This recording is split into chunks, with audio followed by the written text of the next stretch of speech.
जैसे जैसे मेरी उम्र में वृद्धि होती गई, मुझे समझ आता गया कि अगर मैं 300 की घड़ी पहनूं या 30,000 की, दोनों समय एक जैसा ही बताएंगे।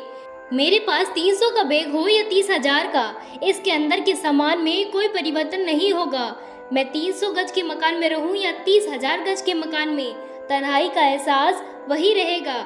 आखिर में मुझे ये भी पता चल गया कि मैं बिजनेस क्लास में यात्रा करूं या इकोनॉमी क्लास में, अपनी मंजिल पर मैं उसी नियत समय पर पहुंचूंगा।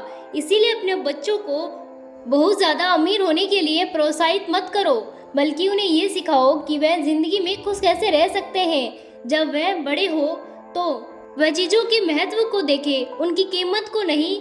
व्यापारिक दुनिया का सबसे बड़ा झूठ है, जिसका असली उद्देश्य मेरू की जेब से पैसा निकालना होता है, लेकिन गरीब और मध्यम वर्ग के लोग इससे बहुत प्रभावित होते हैं। ये ज़रूरी है कि आईफोन लेकर चलूं ताकि मुझे बुद्धिमान और रईस समझे। क्या ये ज़रूरी है कि मैं अपने दोस्तों के साथ किसी अच्छे महंगे रेस्टोरेंट में जाकर ही बैठूं ताकि लोग मुझे ये समझें कि मैं एक रईस परिवार से हूँ? ये आवश्यक है कि मैं बड़े महंगे महंगे जूते पहनूं ताकि हाई स्टेटस वाला लगूं? क्या ये आवश्यक है कि मैं अपनी हर बात में 2-4 अंग्रेजी के शब्द शामिल जरूर करूं ताकि सभ्य कहलाऊं? यह आवश्यक है कि मैं अंग्रेजी गाने सुनूं ताकि मैं ये साबित कर सकूं कि मैं विकसित हो चुका हूं? बल्कि नहीं, मेरे कपड़े तो आम दुकानों से खरीदे हुए होते हैं।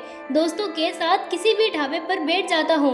भूख लगे तो किसी भी ठेले से खाने में अपमान नहीं समझता। सीधी सादी अपनी मातृभाषा बोलता हूँ। चाहूँ तो वह सब कर सकता हूँ जो पहले बताया था।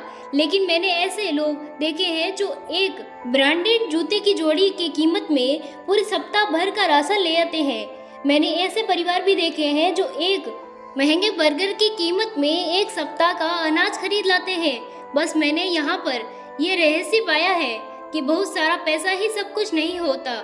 जो लोग किसी की बाहरी हालत को, उसके कपड़ों को, उसके पैसों को देखकर उसकी इज्जत करते हैं, उन्हें अपना इलाज करवाना चाहिए, क्योंकि इंसान की असली कीमत उसकी नैतिकता, उसके व्यवहार, उसके मेलजोल के तरीके हैं और उसकी इंसानियत में छुपी होती है। सूर्य अस्त के समय सूर्य ने पूछा कि मेरी अनुपस्थिति में मेरी जगह कौन कार्य करेगा।